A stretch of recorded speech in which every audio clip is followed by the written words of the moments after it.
Efésios capítulo 2. Vamos então ler alguns versículos nesse capítulo 2 de Efésios. Começando do versículo 10. Vamos ler com bastante atenção e cuidado. Diz assim: pois somos feitura dele, criados em Cristo Jesus para boas obras, as quais Deus de antemão preparou para que andássemos nelas. Portanto, lembrai-vos de que outrora vós, gentios na carne, chamados incircuncisão por aqueles que se intitulam circuncisos, na carne, por mãos humanas, naquele tempo estáveis sem Cristo, separados da comunidade de Israel e estranhos às alianças da promessa, não tendo esperança e sem Deus no mundo.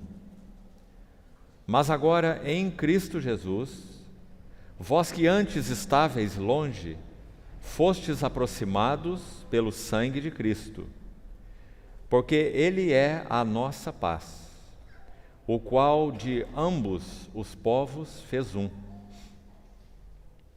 E tendo derrubado a parede de separação que estava no meio, a inimizade, aboliu na sua carne a lei dos mandamentos na forma de ordenanças, para que dos dois criasse em si mesmo um novo homem, fazendo a paz.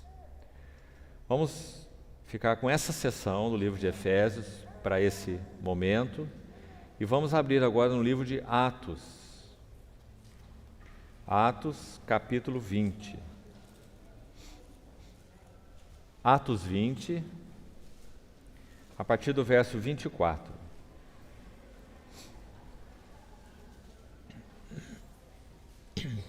Atos 20, 24. Porém, em nada considero a vida preciosa para mim mesmo, contanto que complete a minha carreira e o ministério que recebi do Senhor Jesus, para testemunhar o Evangelho da graça de Deus. Agora eu sei que todos vós, em cujo meio passei pregando o reino, não vereis mais o meu rosto. Portanto, eu vos protesto no dia de hoje, que estou limpo do sangue de todos vós. Agora atenção nesse verso 27.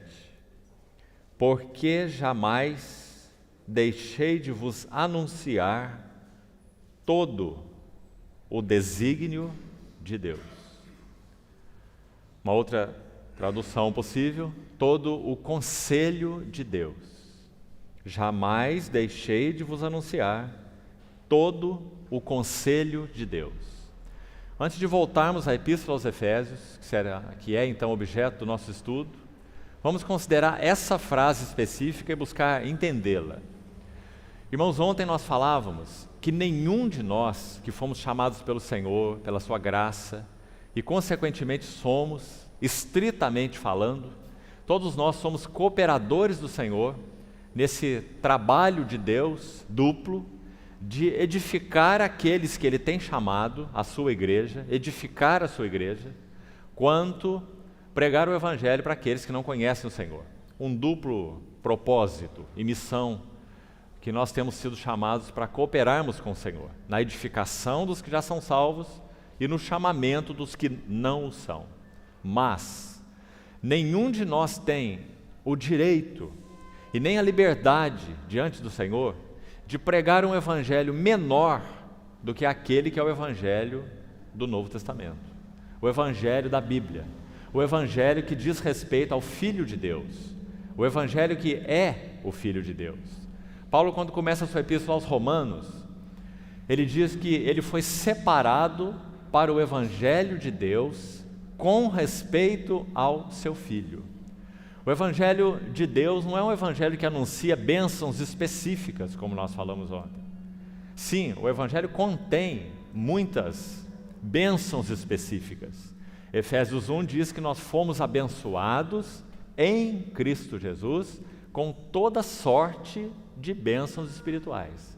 E essas bênçãos não se referem a coisas específicas, como, por exemplo, nós recebemos a bênção de nosso marido que é descrente, um dia então crer no Senhor. Sim, essa é uma bênção.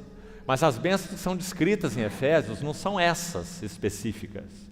Elas são nominadas ali, talvez nós tenhamos outro tempo de entrar ali, pelo menos citando uma a uma. E o conteúdo dessas bênçãos, quando então colocadas juntas, esse conteúdo todo é o que Paulo chamou aqui em Atos 20, 27, de todo o conselho de Deus. O que isso significa? Significa que ele se sentia um despenseiro responsável diante do Senhor por anunciar um evangelho completo. Não apenas facetas do evangelho, aspectos do evangelho, mas um evangelho completo, todo o desígnio de Deus. Então, por favor, note essa expressão na sua Bíblia, porque ela é de muita importância. E nós sabemos que por deficiência, muitas vezes de entendimento espiritual, de compreensão da palavra de Deus no seu todo maior, de revelação desse conselho de Deus, dessa economia de Deus, como nós falamos ontem, já explicamos qual o significado disso, né? A economia do mistério, ou dispensação do mistério, palavra que Paulo usa lá em Efésios capítulo 3. Então ontem falamos um pouco do que significa isso, e nenhum de nós pode ou deve pregar um evangelho menor do que este, porque esse é o único evangelho, é o evangelho que anuncia todo o desígnio de Deus. Então a primeira coisa importante de nós observarmos é isso aqui. E onde nós vamos obter ajuda para compreender esse todo desígnio de Deus, ou todo o conselho de Deus, ou todo o evangelho de Deus? É claro, nas Escrituras, especialmente nas Escrituras do Novo Testamento, e mais particularmente nas Escrituras das Epístolas, quando então esse conteúdo do grande conselho de Deus, ele vai se abrindo para nós, na medida então que vamos entrando em compreensão espiritual, pela revelação do Espírito, no assunto desse grande evangelho de Deus. Interessante, quando nós falamos em evangelho, nós imediatamente pensamos em Mateus, Marcos, Lucas e João. Mas se você tem estudado a palavra de Deus, você sabe que o tema, por exemplo, de Paulo, quando escreveu Romanos, é o evangelho de Deus. A Epístola aos Romanos começa e termina contendo essa frase: o evangelho de Deus. Abre e fecha o livro de Romanos. E nós sabemos que aquele livro expõe, então, de uma maneira tão maravilhosa, tão sistemática, esse conteúdo do evangelho de Deus. E você lembra onde ele começa e onde ele termina, não é? Romanos. Aquela parte mais doutrinária, os capítulos 1 a 12. Ele começa lá na depravação do homem, dizendo assim, para usar um versículo de resumo, capítulo 3 de Romanos: não há nenhum justo, nem sequer um. Não há quem entenda, não há quem busque a Deus. Todos se extraviaram. É assim que o livro de Romanos começa. É o evangelho de Deus começando, digamos assim, de baixo para cima. De baixo por quê? Porque ele começa com a total perdição, depravação do homem pós-queda. Todos nós caímos em Adão. Não há nenhum justo. Agora, esse é o início, os 3 primeiros capítulos de Romanos enfatizam isso. Por isso Romanos 1,18 diz assim: a ira de Deus se revela do céu contra toda impiedade e perversão dos homens, que detêm a verdade pela injustiça, e aquele longo texto, mostrando então essa total corrupção do homem como ele é, desde que nascemos, não é? Desde que nascemos é vã toda a imaginação dos nossos corações. Não é isso que o salmista diz? Em Gênesis 6, antes do Senhor julgar o mundo com dilúvio, ele disse assim: meu espírito não agirá para sempre no homem, porque este é carnal, não é? Então essa é a nossa vida natural, assim nós nascemos. Nós não nascemos nem santos e nem justos, nós nascemos perdidos, corrompidos. Então, graças ao Senhor, por esse primeiro aspecto do Evangelho de Deus. Paulo vai dizer que esses injustos, não há nenhum justo, eles receberam a graça por causa de crer na obra que o Senhor Jesus realizou na cruz do Calvário, de serem vestidos com o próprio Senhor Jesus, como então a nossa justiça. Ele é nossas vestes de justiça. Mas, irmão, esse é só o iniciozinho do Evangelho, por mais maravilhoso que seja, e é maravilhoso, mas é só a porta de entrada, como também usamos ontem a figura do palácio todo, né? Nós já fomos colocados em Cristo, nós já estamos ali no limiar do palácio, na porta do palácio, podemos dizer que já entramos, já passamos da porta, que é o próprio Cristo. Mas será que nós podemos dizer que nós temos vasculhado esses aposentos, conhecido esse palácio, todos os seus quartos, todos os seus jardins, todos os seus lugares prazerosos, todas as suas riquezas, todo o seu desfrute? Será que temos conhecido? Isso é o que Paulo quis dizer em Efésios 3:8, que ele pregava, também já vimos ontem, o evangelho do que mesmo que diz lá? Que tipo de evangelho? Efésios 3:8. Você se lembra? A mim, o menor de todos os santos, me foi dada essa graça de pregar aos gentios o evangelho das insondáveis riquezas de Cristo. Então você veja que não é um pequeno evangelho. Aqui em Atos 20:27 ele chamou de todo o conselho, o propósito, o desígnio de Deus. Então, irmãos, nós já somos salvos.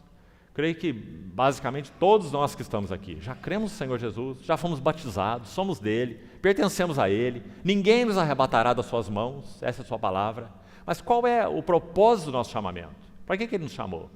Para virmos aqui 3, 4 vezes por semana, fazermos alguns tipos de serviço envolvidos com ministério não sei do que, ministério não sei do que? Esse é o chamamento de Deus para nós? Foi para isso que Deus nos chamou? Não. Nós fomos chamados para conhecer as riquezas insondáveis de Cristo. E quanto mais entramos nessas riquezas insondáveis, mais nós podemos servir a Deus de modo agradável, com reverência e santo temor.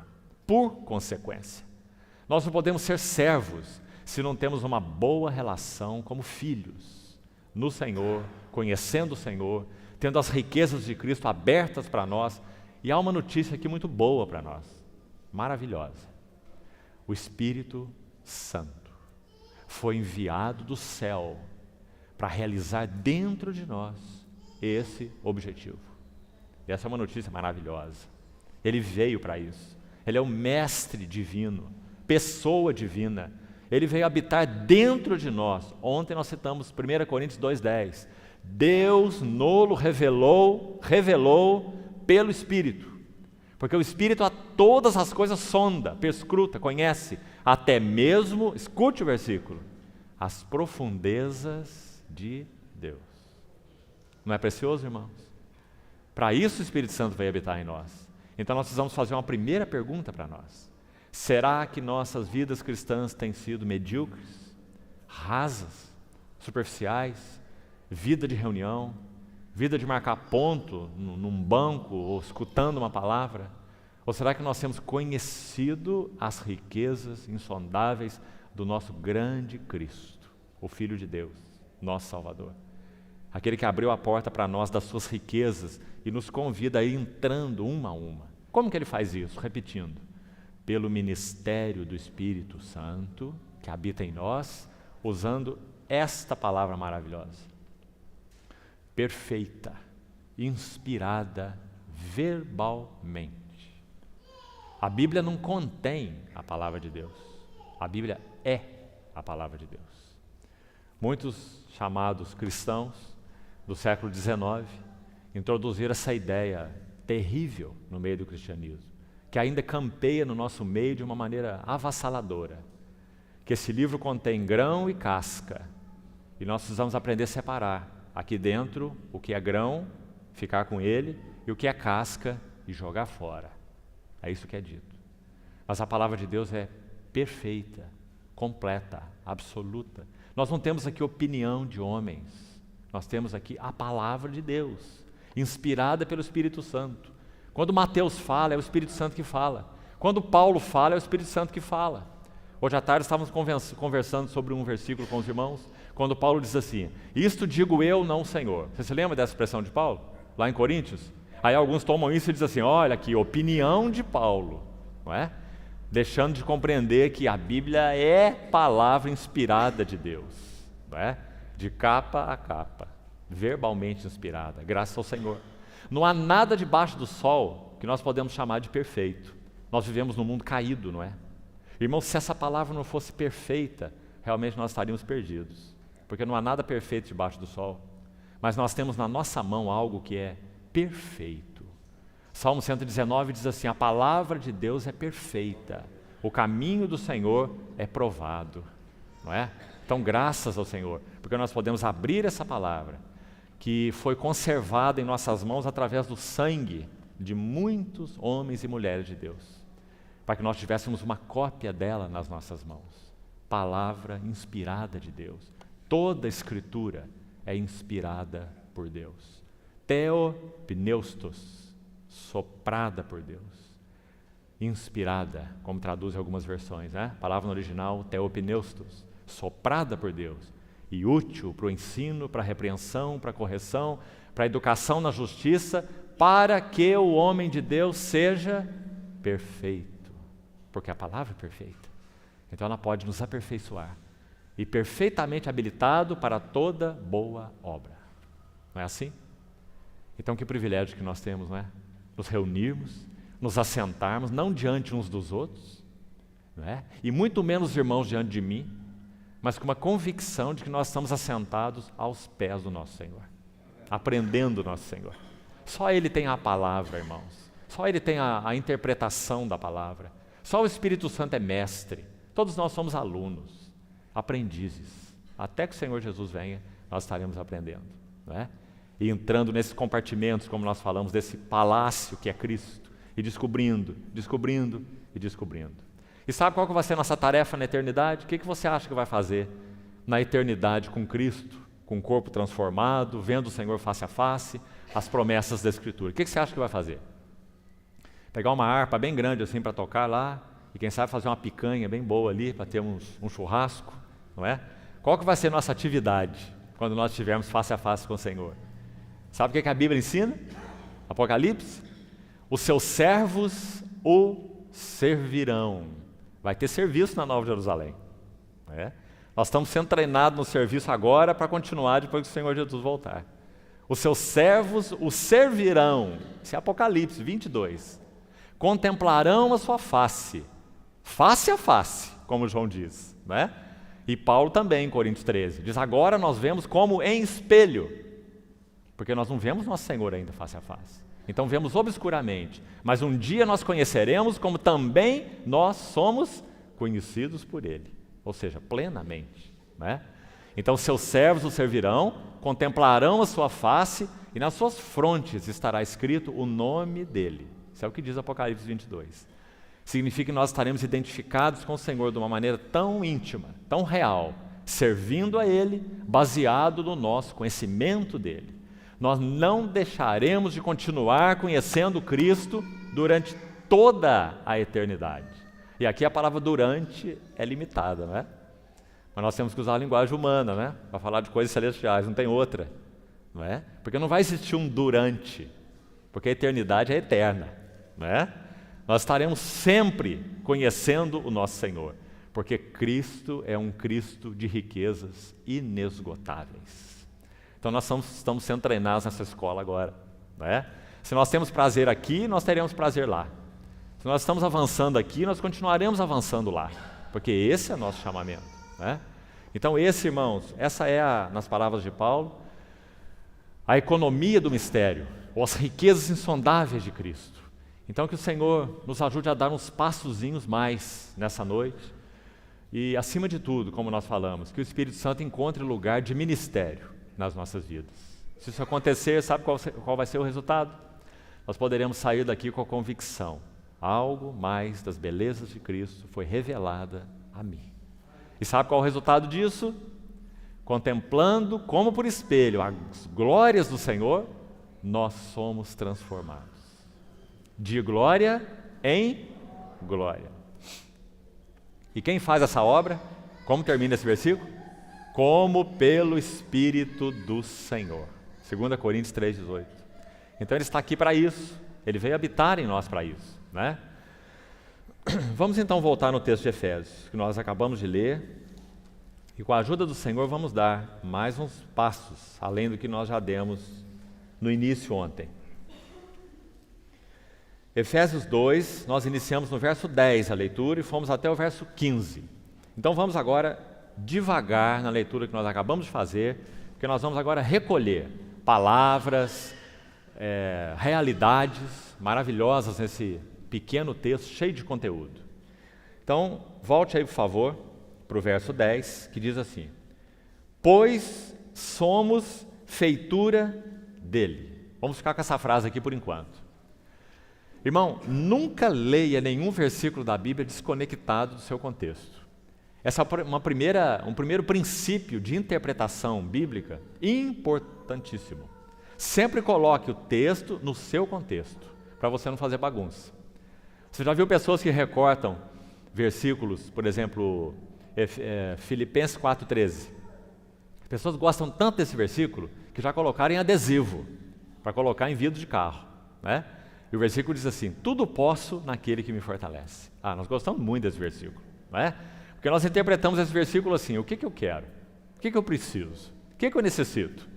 É disso, disso ou daquilo. Então tudo eu posso naquele que me fortalece. Sabe o que significa se nós pensamos assim? Nós estabelecemos a meta, nós estabelecemos o propósito, a vontade é nossa, e nós temos o Cristo, poderoso Cristo, para nos ajudar nos nossos interesses. Então tudo posso naquele que me fortalece. Você viu a coisa sutil aí? Não é isso que o versículo está dizendo. Nenhum sentido. É isso que o versículo está dizendo. Mas é assim que ele é usado. O que você quer? O que você deseja? Tudo você pode naquele que te fortalece. Isso tem um nome: humanismo, e não cristianismo. Agora, o que esse versículo quer dizer, Filipenses 4, de 10 a 13, é que Paulo, quando estava lá numa prisão em Roma, acorrentado a soldados, durante 2 anos permaneceu ali. Atos 28, o livro de Atos termina assim: 2 anos numa casa que ele próprio alugou, naquele prisão domiciliar romana. Dali ele escreveu a epístola aos Filipenses. E ele recebeu um donativo dos Filipenses, escreve aquela carta agradecendo esse donativo e diz assim: eu aprendi a viver contente em toda e qualquer situação. É isso que ele quis dizer com tudo posso naquele que me fortalece. Ele está dizendo: quando eu tenho abundância, é Ele que me fortalece. Quando eu tenho escassez, é Ele que me fortalece. Quando eu sou humilhado, é Ele que me fortalece. Quando eu sou honrado, também é Ele que me fortalece. Tudo posso naquele que me fortalece. Então os irmãos, vejam o perigo de tirarmos o versículo do contexto e fazermos a nossa interpretação, né? Então a mesma coisa nós vamos fazer aqui com o versículo 10. Quando diz assim: pois somos feitura dele, esse pois, ele está carregado de conteúdo por trás dele. Tem pelo menos 9 versículos antes desse pois, onde o contexto começa. É lá no versículo 1. Veja como começa: ele vos deu vida, estando vós mortos nos vossos delitos e pecados, nos quais andastes outrora, segundo o curso deste mundo, príncipe da potestade do ar. E ele vai descrevendo todo esse versículo. Aí no verso 4 ele começa o ponto de virada. Ele diz: mas Deus, sendo rico em misericórdia, por causa do grande amor com que nos amou, estando nós mortos de delitos e pecados, nos deu vida juntamente com Cristo. E vai citando. Aí no verso 10 ele faz uma conclusão. Por isso precisamos desse contexto. Pois, quando ele diz pois, ele está colocando uma coroa aí, fazendo a conclusão de tudo que ele já falou. O que ele falou? Ele falou que nós estávamos completamente desgarrados, alienados, não servíamos para nada, mercadoria estragada, não é? Andando segundo o curso deste mundo, segundo o príncipe da potestade do ar e do espírito que agora ainda atua nos filhos da desobediência. E ele falou: entre os quais todos nós andamos outrora. Uma mercadoria bem estragada. Esse éramos nós, não é? Então aí ele começa esse ponto de virada no versículo 4. Mas Deus sendo rico em misericórdia. Aí fala tudo que ele diz aí, maravilhoso. Não vamos destacar porque não é nosso foco exatamente aqui hoje. E aí ele conclui no verso 10, onde nós começamos. Pois. Então ele vai dizer que aqueles que estavam completamente inválidos, extraviados, sem utilidade alguma para o propósito de Deus, eles foram agora feitos, porque a palavra está no presente, pois somos. Não é seremos e nem fomos, é somos, é presente. Nós somos uma feitura dele. Então agora aqui nós somos desafiados por essa expressão, sabe por quê? Precisamos compreender o que é essa feitura. O que é isso que nós somos, que Paulo chama de feitura? Ainda bem que tem esse T aqui no meio, né? Porque o que nós éramos antes, você tem que tirar o T. É feiura, não é? E o Senhor nos fez feitura.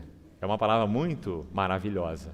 Você sabe qual é a palavra na língua original? Poema. Poema. Essa palavra é grega, de onde vem nossa palavra em português, poema. Nós somos poema dele, criados em Cristo Jesus para boas obras. Agora, não vamos levar o assunto para o lado romântico, não. Vamos ficar com o assunto no lado bíblico. O que é esse poema? Que tipo de poema Deus escreveu em Cristo Jesus, quando nos chamou, e prossegue escrevendo até que ele esteja completo? Nessa obra encarregada pelo Senhor Jesus e pelo Pai ao Espírito Santo, como nós já falamos, que foi enviado do céu para realizar essa obra maravilhosa, de completar essa feitura, essa obra-prima de Deus. Então vamos ver que tipo de obra é essa. Presta atenção. Há palavras-chave aqui que vão nos ajudar. Pois somos feitura dele. Olhe essa palavra aqui. É uma palavra de ligação importante dentro do livro de Efésios. Criados. Palavra de ligação com o quê? Vou citar para os irmãos os 3 versículos onde a palavra criados aparece em Efésios. Só 3 vezes ela aparece. Se você juntar os 3 versículos, você vai montando o quadro e entendendo o que é a feitura de Deus, ou o poema de Deus que nós vemos aí. Então, o primeiro lugar já está aí, você está vendo. Somos feitura dele, criados. Agora, olha de novo essa palavra no verso 15, logo aí em seguida. Nós também já lemos esse verso. Está dizendo que o Senhor aboliu na sua carne a lei dos mandamentos na forma de ordenanças, para que dos 2, você sabe o que são esses 2, né? Judeus e gentios, 2 povos, com aquela parede de separação que havia no meio, como ele cita aqui, aquela inimizade, aquele ódio entre o povo que tinha os oráculos de Deus, que eram os judeus, e os gentios, né? Então, uma parede intransponível, socialmente falando, culturalmente falando, especialmente espiritualmente falando, né? Então está dizendo que dos 2, e aí está a palavra de novo, olha aí, criasse. Então a mesma palavra criados, que apareceu no verso 10, está aparecendo aqui como criasse, só numa conjugação diferente, né? Criasse em si mesmo um novo homem fazendo a paz. Agora, antes de procurarmos entender, então, vamos voltar aqui já, mas vá para frente um pouquinho mais. Efésios 4:24. Abra esse versículo, por favor. Efésios 4:24. Olha aí a palavra de novo. A última vez, a terceira vez. Diz assim: e vos revistais, agora aqui é algo para ainda fazermos, não se preocupe em compreender isso agora, nós vamos voltar isso aqui e procurar explicar passo a passo. E vos revistais do novo homem, está aí a palavra, olha, criado, terceira vez, criado segundo Deus, em justiça e retidão procedentes da verdade.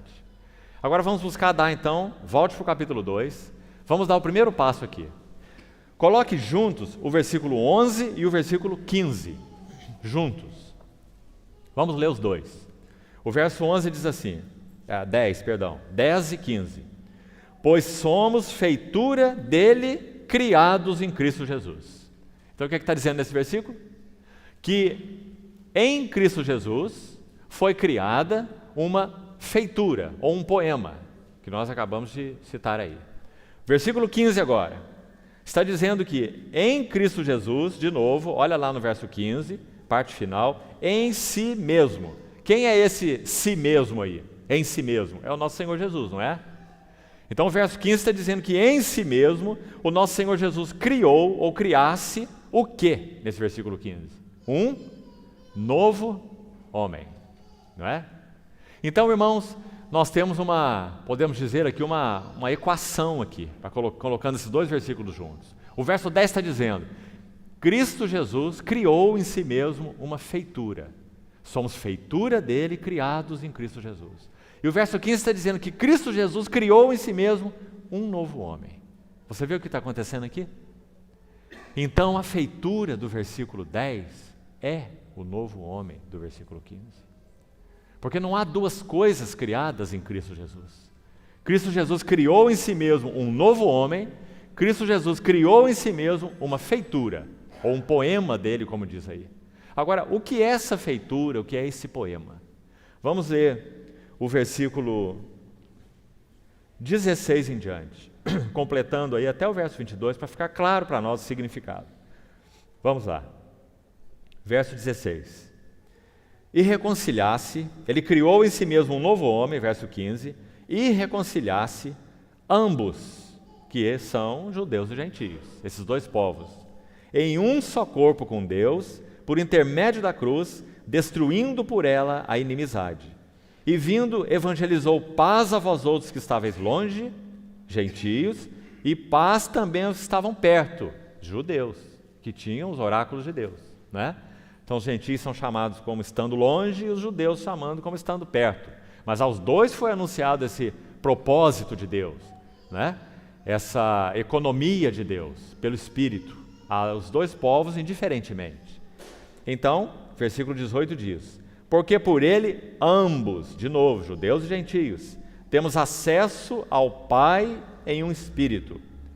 Assim já não sois estrangeiros e peregrinos, mas concidadãos dos santos, e sois da família de Deus, edificados sobre o fundamento dos apóstolos e profetas, sendo ele mesmo, Cristo Jesus, a pedra angular, no qual todo edifício, bem ajustado, cresce para santuário dedicado ao Senhor, no qual, nesse santuário, então, no qual também vós, juntamente, estáis sendo edificados. Processo, tá vendo? É um presente também, é um contínuo. Estáis sendo. Não diz que já acabou. Diz que o processo está em andamento. Estamos sendo edificados para a habitação de Deus no Espírito. Então vamos tentar entender esse texto. O que significa essa feitura, então, ou esse novo homem? Irmãos, o que o Evangelho de João tem especialmente para nos dizer é que o nosso Senhor Jesus, ele foi, em primeiro lugar, esse novo homem pessoal de Deus. Nós sabemos que quando o Verbo eterno, o Logos de Deus, o Filho de Deus, quando ele se fez carne, Deus teve ali um novo começo, não é assim? João capítulo 1 diz que esse Verbo que era Deus, que esse Verbo que estava com Deus, ele se fez carne e tabernaculou, é a palavra ali, pôs o seu tabernáculo, a sua morada, se referindo à sua encarnação, assumiu um tabernáculo humano, não é?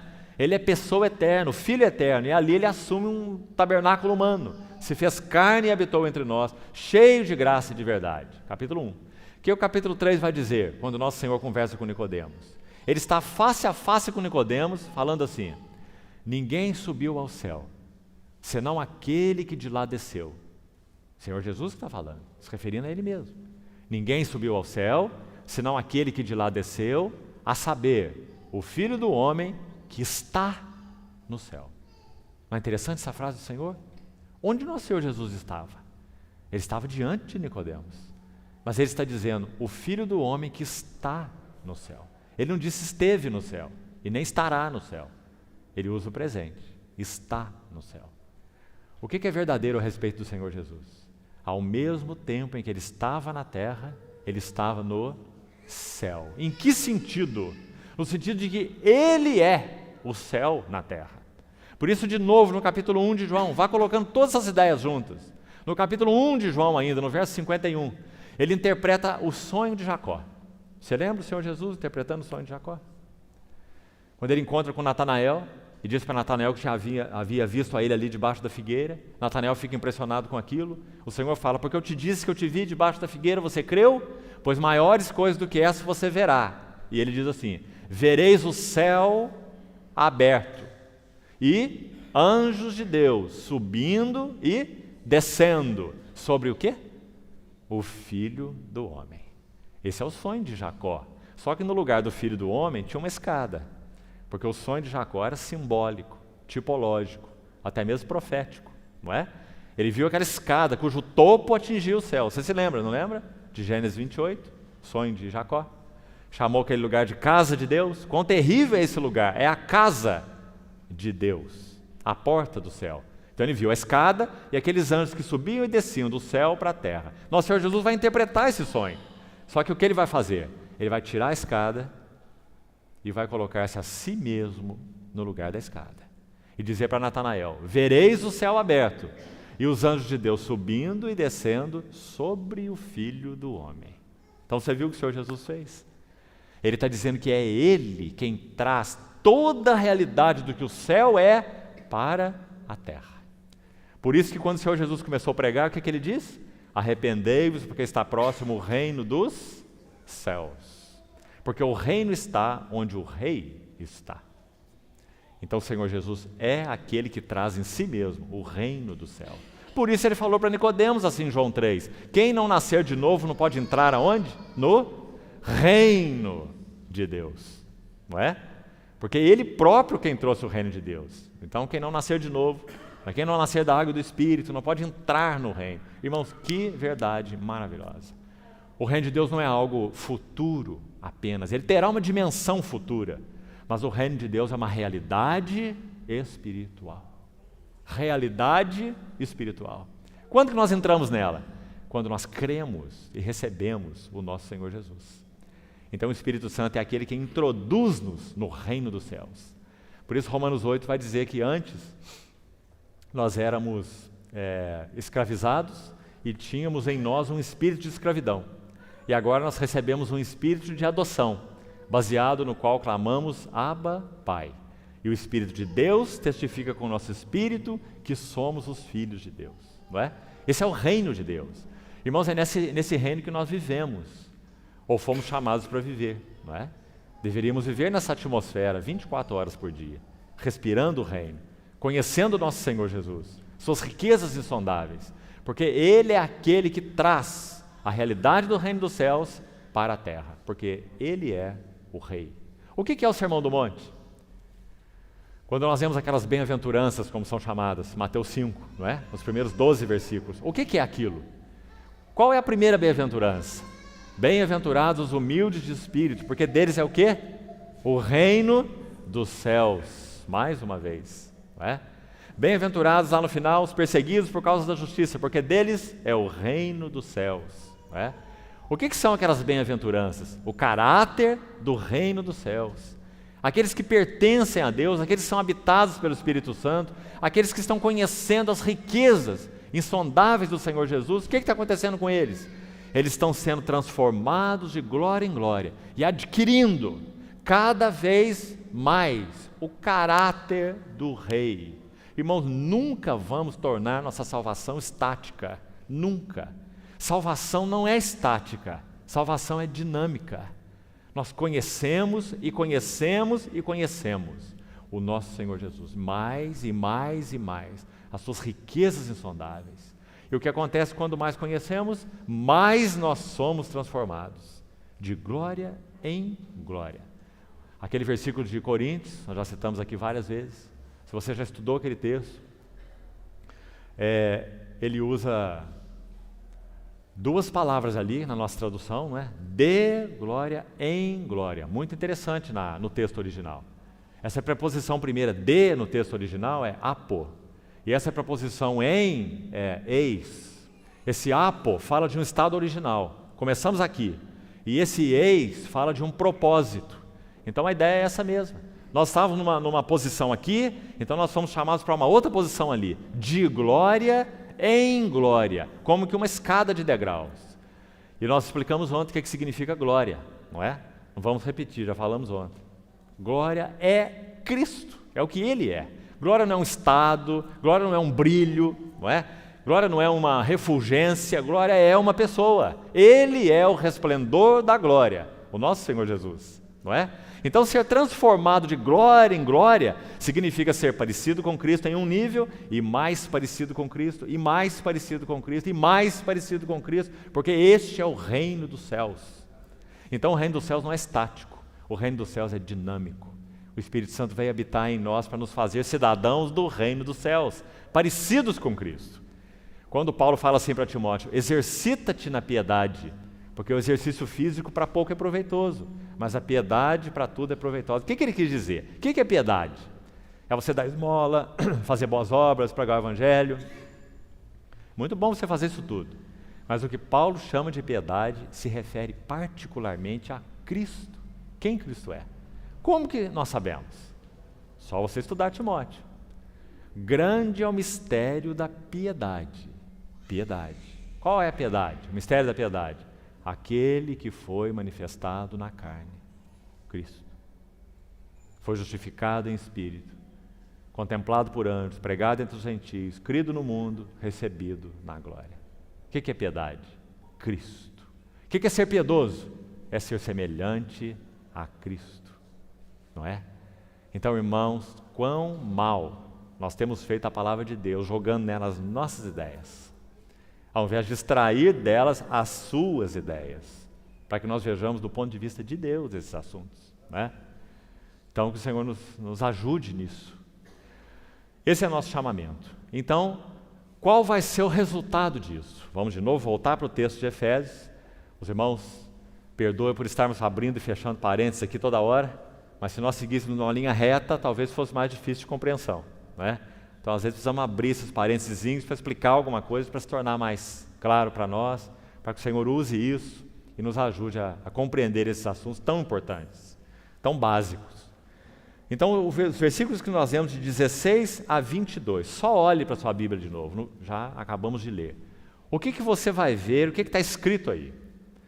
Irmãos, o que está escrito aí, usando outras palavras, né? Depois você avalie você mesmo, examine com cuidado o que eu estou falando, né? Seja um bereano, confira tudo, anote os textos, vá lá ler, meditar, pedir entendimento ao Senhor, não é? Não acredite em mim de primeira mão, não, né? Faça o seu trabalho.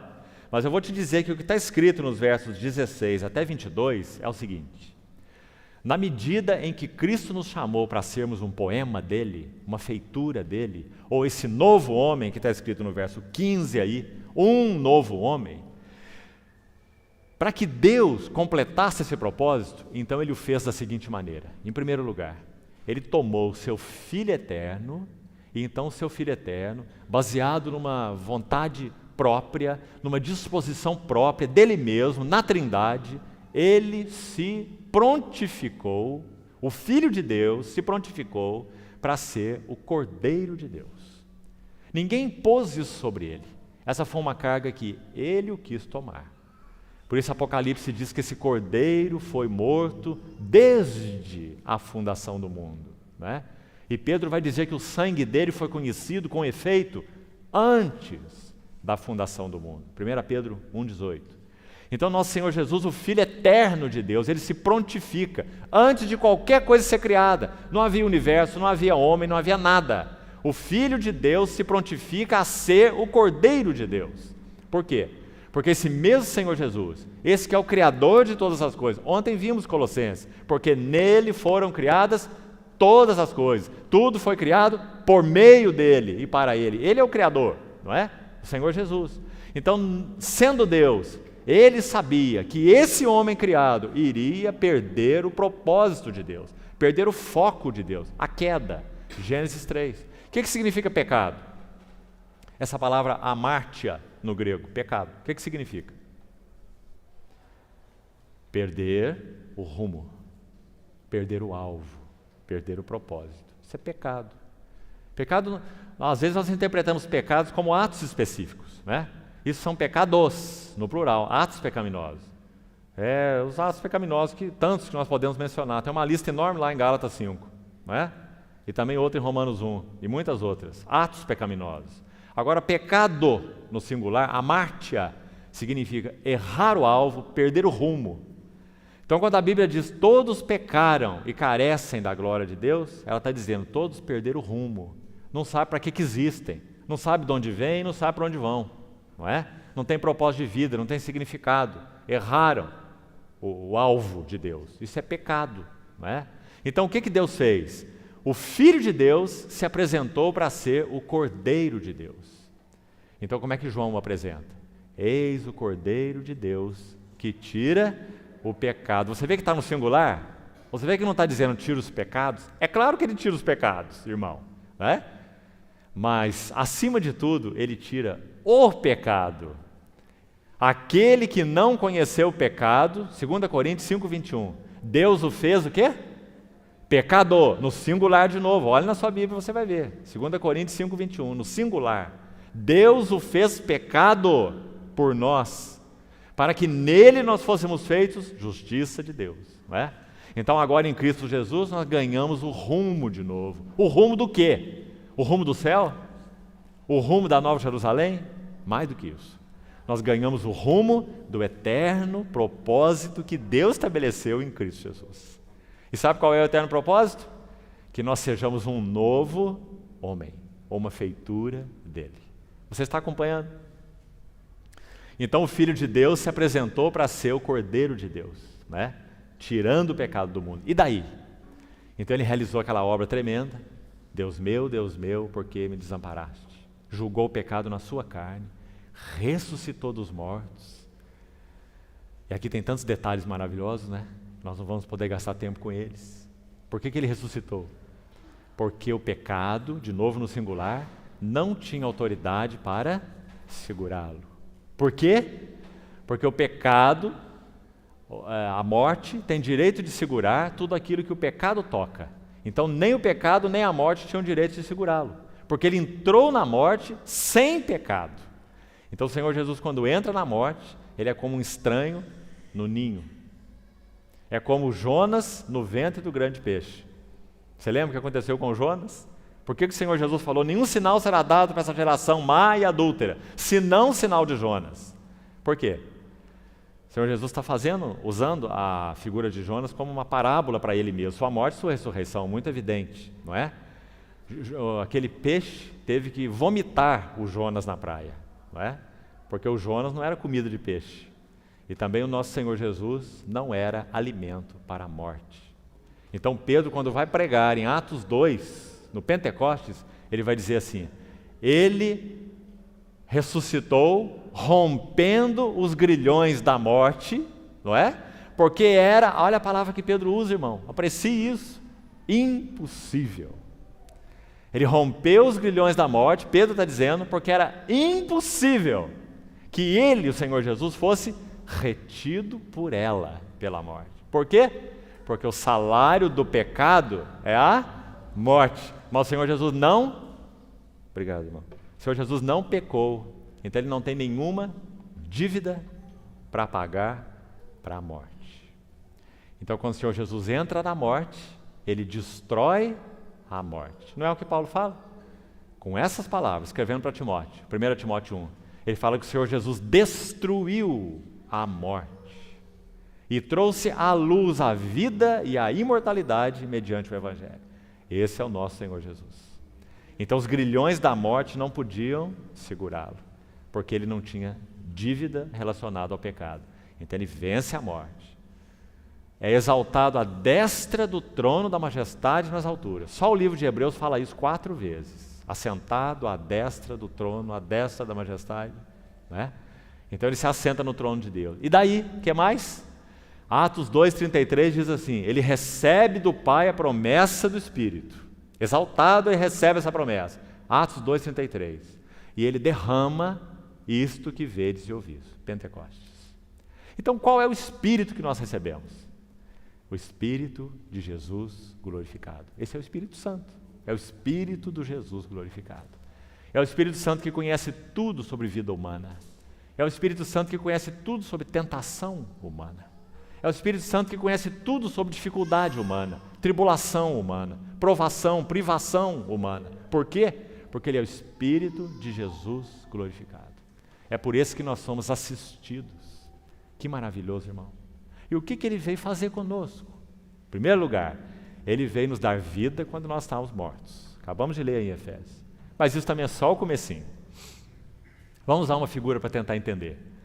Se nós compramos um terreno, um lote, aqui nessa cidade, e pretendemos construir uma casa, a ideia de casa na tipologia bíblica é glória. Casa sempre fala de glória, expressão.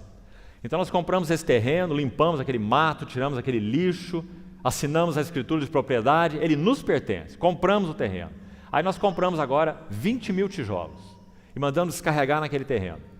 Depois disso, nós não chamamos o nosso amigo e falamos assim para ele, vamos lá para você ver a minha casa. Nós temos o terreno, escritura de propriedade, todo o material necessário, já lá, em termos de tijolos, né, pelo menos, mas ainda não temos casa. Irmãos, essa é a nossa história relacionada ao eterno propósito de Deus. Nós já somos filhos, nós já somos habitados pelo Espírito Santo, já fomos regenerados, já entramos no reino de Deus, porque já nascemos da água e do Espírito, né? Então já entramos no reino. Mas o que o Senhor quer fazer conosco agora? Então aí nós corremos um risco de nos vermos como, digamos, trabalhadores para Deus. Ele quer nos usar para ganhar outras almas. Isso é parte do propósito dele. Mas, sobretudo, ele quer tomar essas que não eram pedras e que agora são pedras vivas, da linguagem de Pedro, não é? Nós não éramos nada e agora Cristo, que é a pedra, ele nos fez pedras vivas. Também vós mesmos, como pedras que vivem, no plural, sois, olha, escute a palavra, edificados. Casa espiritual. Para serdes um sacerdócio santo, para oferecer de sacrifícios espirituais agradáveis a Deus por meio de Jesus Cristo. Você viu a feitura de Deus aí? Agora nas palavras de Pedro, nós fomos feitos pedras vivas, cada um de nós que é habitado pelo Espírito Santo é uma pedra viva, mas o que nós precisamos? Agora nós precisamos sofrer um trabalho do Espírito Santo. Para usar a figura do Velho Testamento, é como aquela espevitadeira que o sacerdote tomava lá no tempo do Velho Testamento e usava para aparar o pavio da luz do candelabro, quando ela estava fumegando, aquele pavio queimando. Você lembra? Para que aquela luz estivesse sempre clara, brilhante, acesa. Isso a Bíblia chama de o trabalho da cruz em nós. Não é a cruz de Cristo que ele fez, é o que o Espírito Santo quer fazer em nós, através do trabalho da cruz, pela palavra, usando a palavra de Deus como espada afiada de 2 gumes. Lembra de Hebreus 4? Que penetra até o ponto de separar, de dividir coisas dentro de nós que precisam ser separadas. Alma de espírito. Porque nós não podemos servir a Deus na esfera da alma. Ninguém serve a Deus com boa vontade, com bom senso. Essa não é a maneira de servir a Deus. Nós devemos servir a Deus baseado na revelação de Deus. E não baseado na nossa boa vontade, não é? Nos nossos talentos naturais, ou seja o que for. Então, dividindo alma e espírito, juntas e medulas. Olha o trabalho da cruz em nós. Escute esse texto. E julgando os pensamentos e os propósitos do coração. Isso é Hebreus 4, 12 e 13. Isso é trabalho da cruz. Então, irmão, não ache que porque você é filho de Deus, o assunto está terminado na sua vida. Porque o assunto está só começado. O Espírito Santo vai usar a espada afiada e ele vai dividir, separar e cortar. Existe muito, muito dentro de nós que ainda entristece o Espírito Santo. Então o Espírito Santo, na sua misericórdia, ele vai tomar a palavra viva de Deus. Por isso precisamos amá-la, por isso precisamos obedecê-la, por isso precisamos crer nela, meditar nela, estudá-la. Lâmpada para os meus pés é a tua palavra e luz para os meus caminhos, não é? Uma profecia se referindo ao Senhor Jesus, Salmo 40, diz assim: dentro em meu coração está a tua lei. Paulo em Colossenses fala assim: habite ricamente, não é um pedacinho aqui, um pouquinho aqui, uma coisinha lá, não é? Um alimento de culto de domingo, não.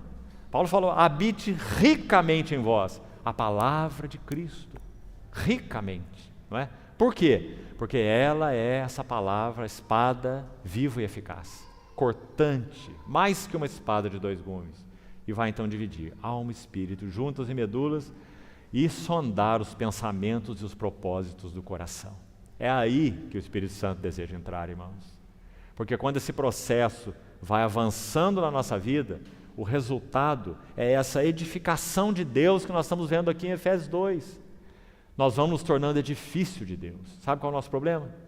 Sim, nós somos pedras. Se nós cremos no Senhor Jesus, já temos a vida do Senhor Jesus em nós.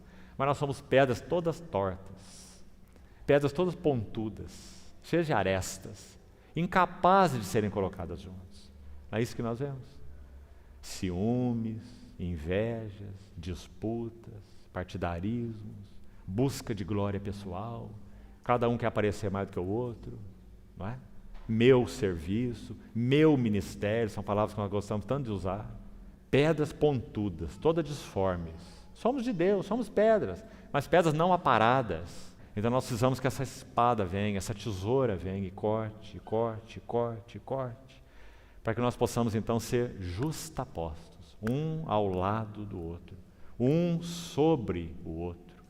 E nosso Deus possa não apenas ter um monte de pedras vivas, mas Ele possa ter uma casa espiritual, onde então Ele possa habitar, e ter prazer, e se manifestar, e encontrar descanso. Casa, que figura maravilhosa essa da casa, né? Nós falamos que na tipologia bíblica, casa tipifica a glória. O que você faz quando chega na sua casa? Chegou lá com aquele sapato que incomodou o dia inteiro, aquela gravata que não te deu sossego, né? E você chega na sua casa e faz o quê? Você continua lá com ela, com aquele sapato incomodativo, aquela gravata no pescoço, até na hora de sair para a cama? É assim que você faz? Você chuta o sapato para longe, atira aquela gravata, porque você entrou no lugar de repouso, prazer, descanso. O que Deus está buscando na sua casa, irmãos? Não é outra coisa. Descanso. Descanso. Por que Deus não pode descansar na sua casa? E os irmãos sabem a qual casa que eu estou me referindo, né? Não é essa aqui feita de material de construção, né? É a igreja do Deus vivo. Por que Deus não tem encontrado descanso na sua casa? Porque existe coisa demais dentro de nós que não tem tido a nossa permissão, porque precisa da nossa permissão. O Espírito Santo é gentil, é um soberano gentil, o Espírito Santo.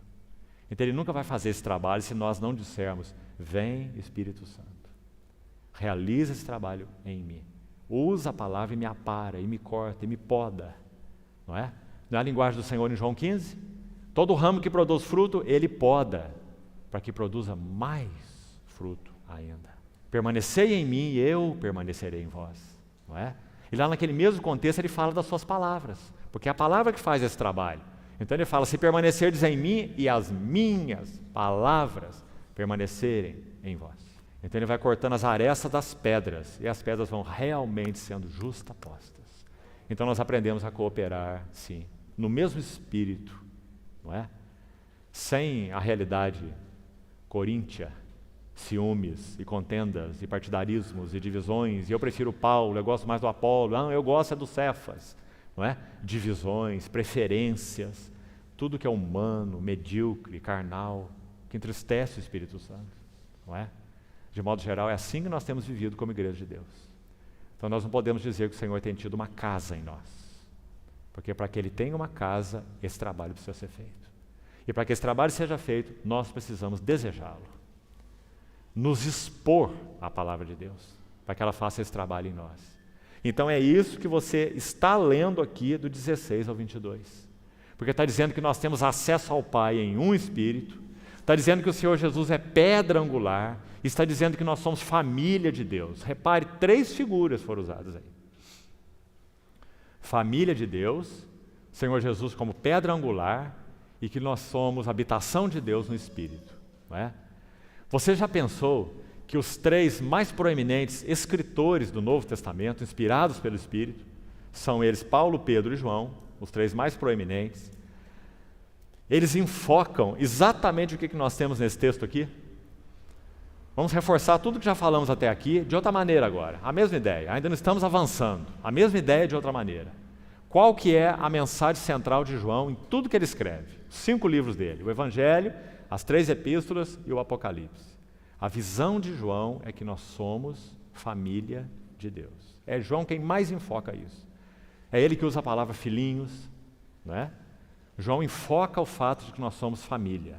E Paulo também disse aqui, no versículo 19, parte final, família de Deus. Veja aí. Pedro, qual é o foco de Pedro? Templo de Deus, ou casa espiritual. Já citamos o versículo aqui, 1 Pedro 2,5. Ele fala: vós mesmo, como pedras que vivem, sois edificados casa espiritual, para ser de sacerdócio santo. Então, o maior ênfase de Pedro é que nós somos uma casa espiritual. O maior foco de João é que nós somos família de Deus. Agora, Paulo, qual é o maior foco de Paulo? Que nós somos o corpo de Cristo. Essa é a maior ênfase de Paulo. A casa espiritual, Pedro, a família de Deus, João, e o corpo de Cristo, Paulo. Qual é então o nosso chamamento? Como que o Deus triuno irá descansar na medida em que essa obra então estiver sendo realizada em nós? Veja a relação dessas três ênfases com a Trindade. Com relação ao Pai, o que o Pai busca, o que Deus o Pai busca, o que Ele anseia desde a eternidade. Por que Ele criou todas as coisas? Por que Ele enviou o Seu Filho para nos redimir? O que o Pai mais anseia? A resposta está com João. O Pai anseia uma família de filhos. Por isso Ele é o Pai eterno. Só que não são filhos de qualquer jeito. São filhos semelhantes ao Seu Filho. Por isso está escrito assim em Romanos, olha. E aos que de antemão conheceu, também os predestinou para serem conformes à imagem do seu Filho, para que ele seja o primogênito entre muitos irmãos, ou muitos iguais a ele. Então o que o Pai deseja? Uma família de filhos semelhante ao seu Filho. Que o caráter do seu Filho esteja em nós. Que o caráter do seu Filho seja formado em nós. Então o Pai vai ter não só um filho, unigênito, mas o unigênito foi feito primogênito, para que todos os outros filhos tivessem o mesmo caráter e expressão daquele filho, né? Então essa família de filhos, isso com relação ao Pai. Agora com relação a Cristo, o Filho, o que o Filho deseja? O Filho foi feito cabeça de um corpo. O que o Filho deseja é um corpo para se expressar. Esse é o foco de Paulo, um corpo de muitos membros. Tudo que Paulo escreve tem a ver com o corpo. Vós sois corpo de Cristo e individualmente membros desse corpo. A igreja é o corpo de Cristo, a plenitude daquele que enche tudo em todas as coisas. Foco de Paulo é o corpo de Cristo. Isso tem a ver com o Filho. O que o Filho busca é um corpo, porque ele é cabeça.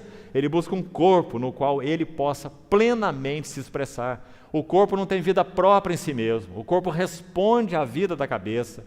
O corpo não tem movimento por si mesmo. Tudo que coordena o corpo está na cabeça, não é? Então a cabeça governa o corpo, rege o corpo. Por isso o corpo é a expressão da cabeça. Então esse corpo edificado satisfaz o Filho. E o último, o Espírito Santo. A terceira pessoa do Deus triuno.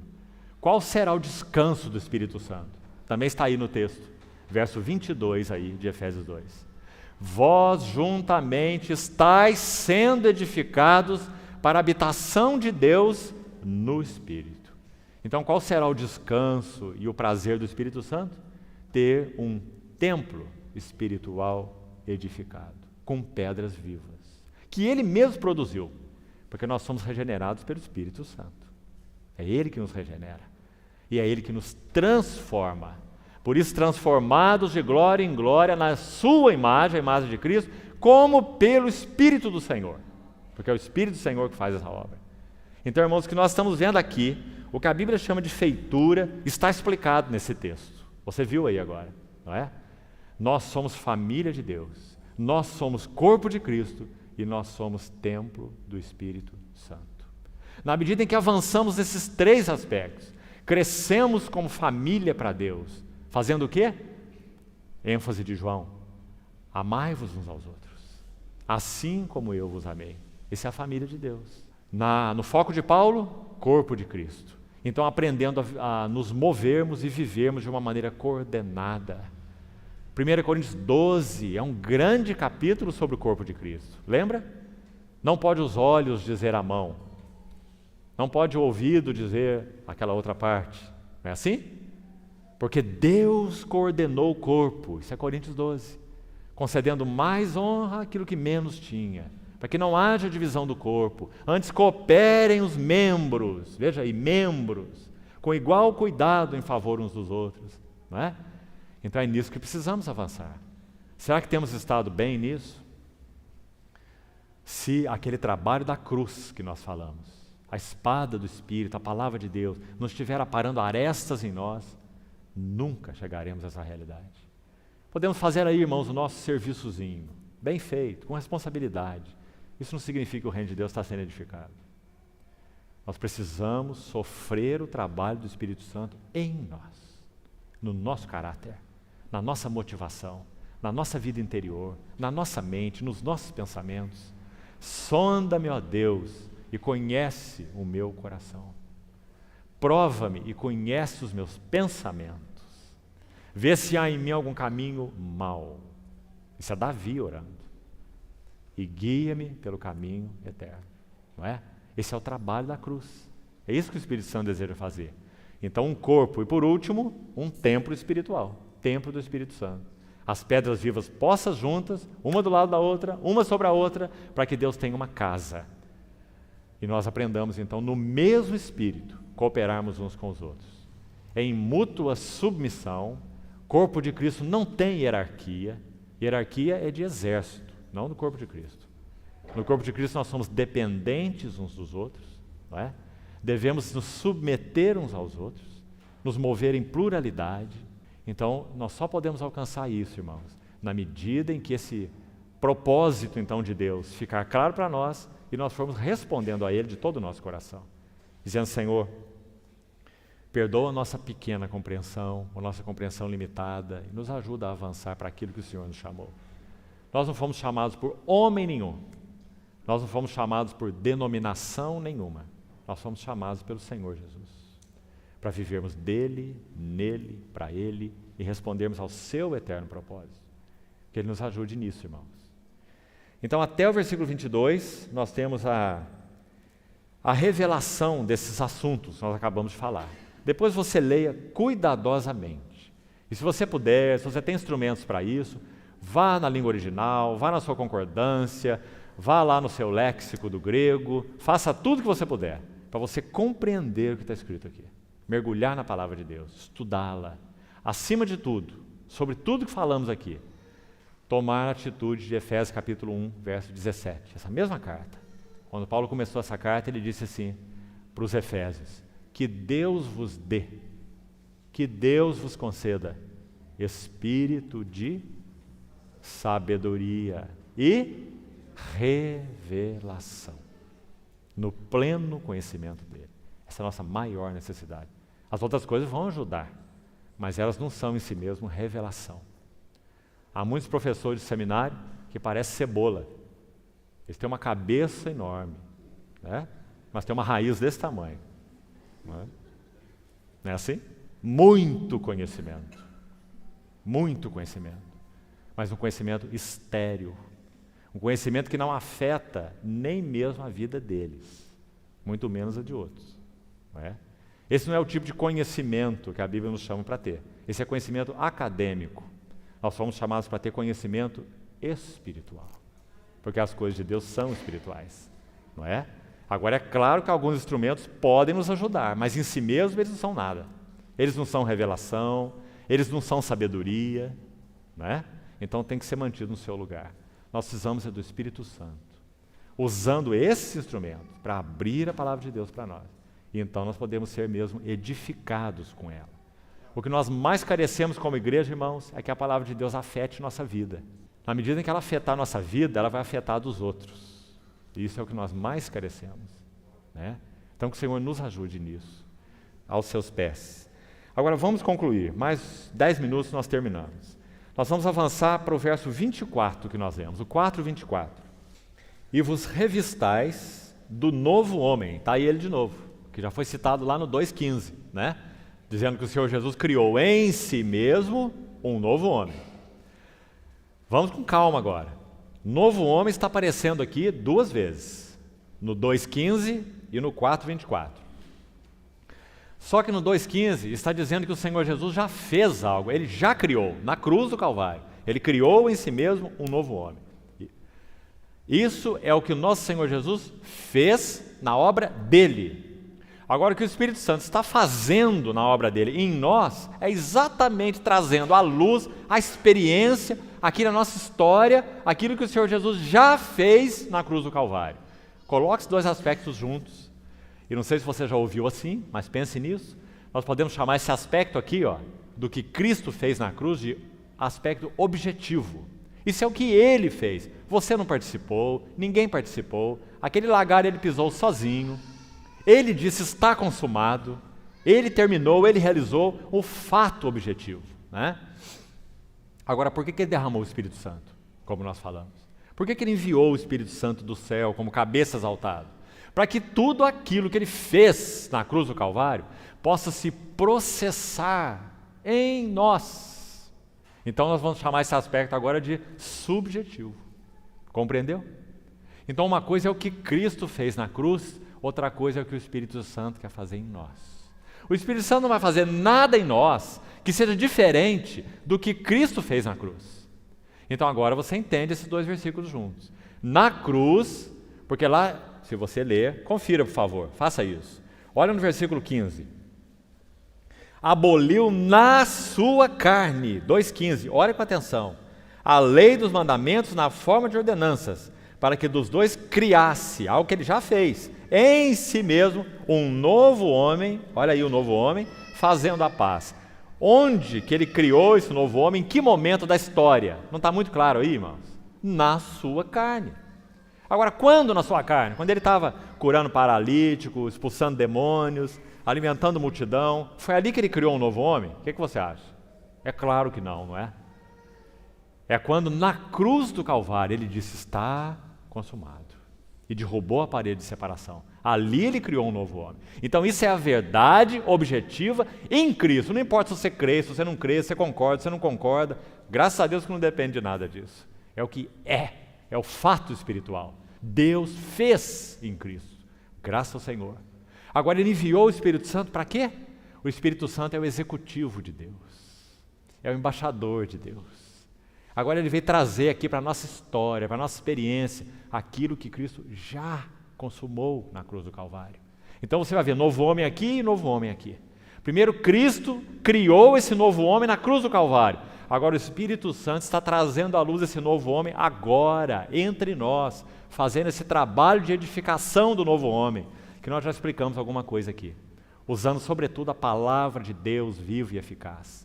Nos podando, nos cortando, nos disciplinando, nos corrigindo, formando o caráter de Cristo em nós. Então esse é o aspecto subjetivo. Compreendeu? Então no capítulo 2 é o objetivo, no capítulo 4 é o subjetivo. Agora então é aqui que nós vamos concluir por hoje. Vamos dar uma olhada no aspecto subjetivo. É lindo, irmãos, é lindo, é precioso. Como esse processo é realizado em nós? Vamos ver rapidamente, olha aí, capítulo 4, verso 17.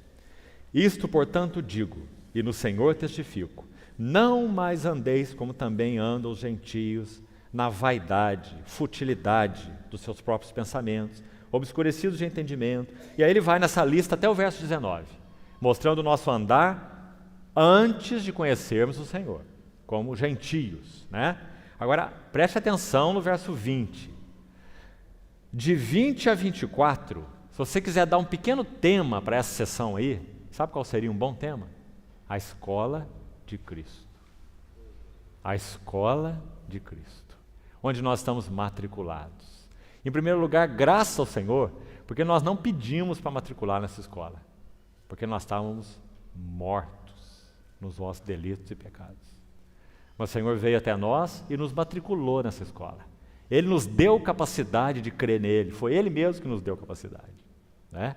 Então Ele nos regenerou, Ele nos deu vida e Ele nos matriculou na escola. Uma escola interessante, uma escola que não tem férias e funciona 24 horas por dia, o ano inteiro. Nós estamos matriculados nela. Como é que funciona essa escola? Vamos ver, versículo 20, olha lá. Mas não foi assim que, qual é a palavra usada aqui? Aprendestes. Agora cuidado aí com essa nossa tradução. Esse azinho, ele não consta do texto original. O texto original diz, não foi assim que aprendestes Cristo, sem o a. Aqui nós já temos uma primeira sugestão interessante. Vamos terminar de ler o texto, depois a gente usa a figura toda, para procurar deixar mais claro para os irmãos. Já voltamos aí, olha o verso 21. Se é que de fato o tendes ouvido, Paulo está dizendo que os efésios ouviram Cristo, e você sabe que os efésios nem mesmo viram a Cristo. Quando eles creram no Senhor, o Senhor Jesus já tinha ressuscitado há muito tempo, não é isso? Então como é que Paulo está dizendo que eles ouviram Cristo? Obviamente, porque eles ouviram Cristo através de Paulo, não é? Cristo mesmo foi ministrado a eles. Cristo mesmo foi dado a eles, foi revelado a eles, né? Então diz, se é que de fato o tendes ouvido Cristo, e nele fostes instruídos, segundo é a verdade em Jesus, no sentido de que quanto ao trato passado, aquilo que éramos, vos despojeis. Presta atenção, irmão. Leia com cuidado sua Bíblia.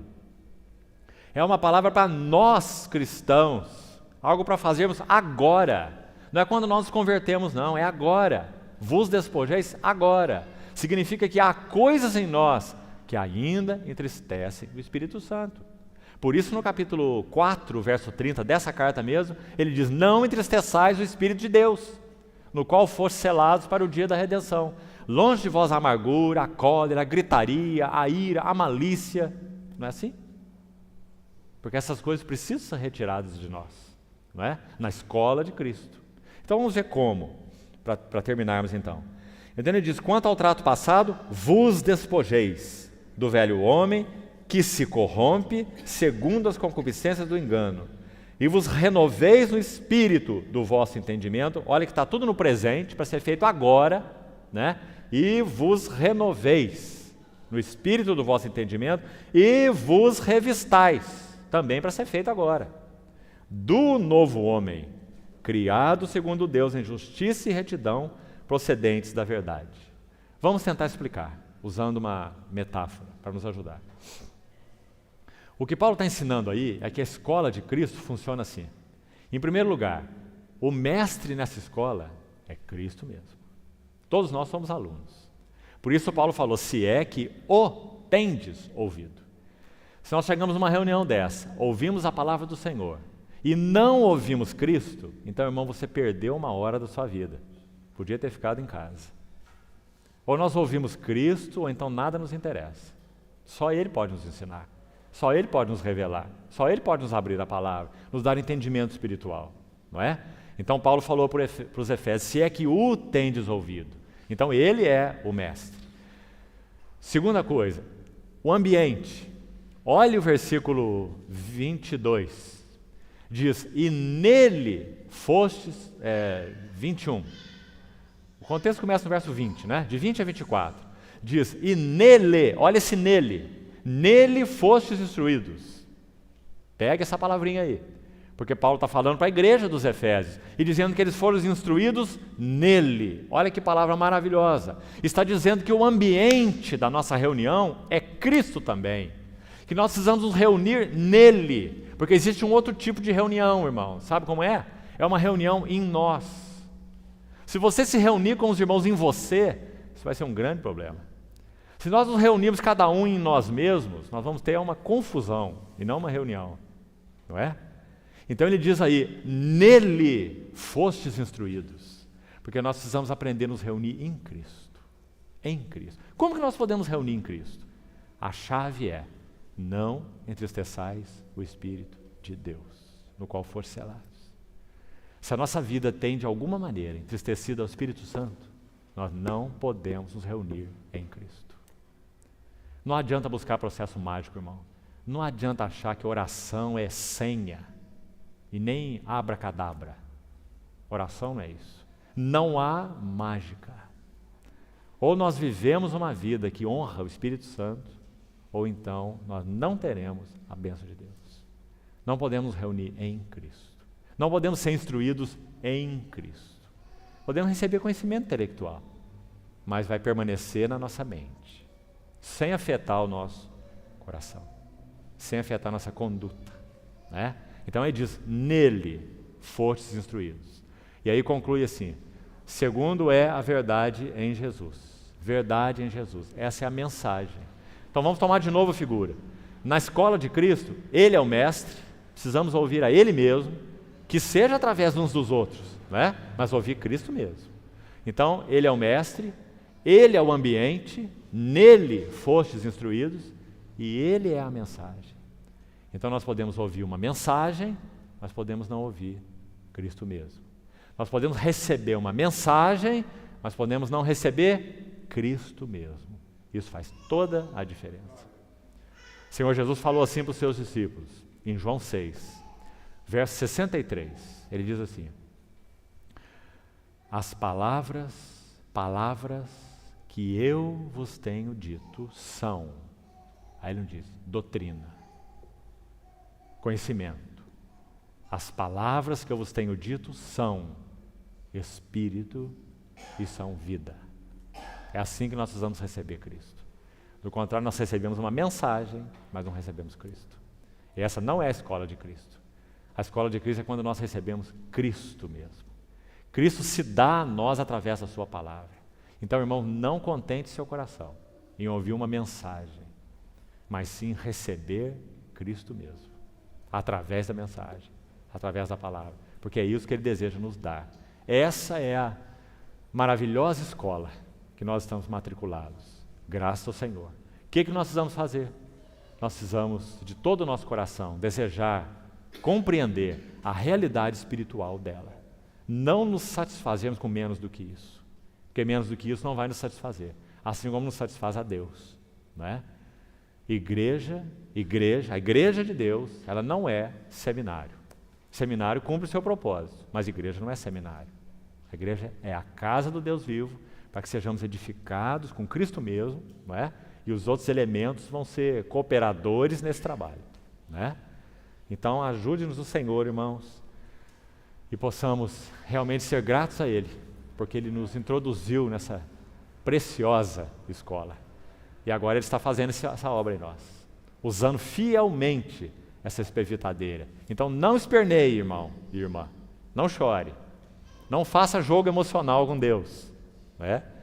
Nós temos um Pai fiel, que está nos disciplinando porque nos ama, está aplicando a tesoura profundamente porque Ele quer caráter em nós.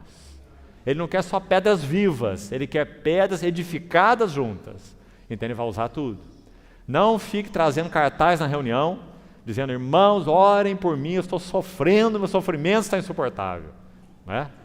Aprenda a fazer o que Pedro diz. Pedro fala assim, amados, não estranheis o fogo ardente que surge no meio de vós, destinado a provar-vos, como se uma coisa extraordinária vos estivesse acontecendo. Você já leu os versículos? Tem na sua Bíblia esse versículo? É. Pedro está dizendo que sofrimento na vida cristã não é extraordinário, sofrimento é ordinário. Ele está na ordem do dia.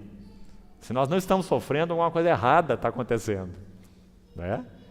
Porque nós cristãos sofremos porque o Espírito Santo administra esses sofrimentos com mão de amor, com mão fiel, para que nós possamos ser transformados. Mas nós temos, irmãos, um tipo de convicção que não é bíblica. Nós ligamos sofrimento e diabo. Todo sofrimento é do diabo. A Bíblia nunca ensinou tal coisa, não é? Então nós perdemos muito da escola de Cristo com essas ideias, que não são ideias bíblicas. Mas o Espírito Santo é bondoso, perseverante, fiel. Ele continua pelejando conosco, não é? Para que nós tenhamos essa... Verso 23 de Efésios 4, vos renoveis no espírito do vosso entendimento, não é? Como precisamos disso? E então vos revistais do novo homem, criado segundo Deus. Esse é o assunto da feitura dele. Não é um poema maravilhoso esse? Vós sois poema dele, criados em Cristo Jesus. Ele está escrevendo esse poema com uma mão firme, com uma mão de amor.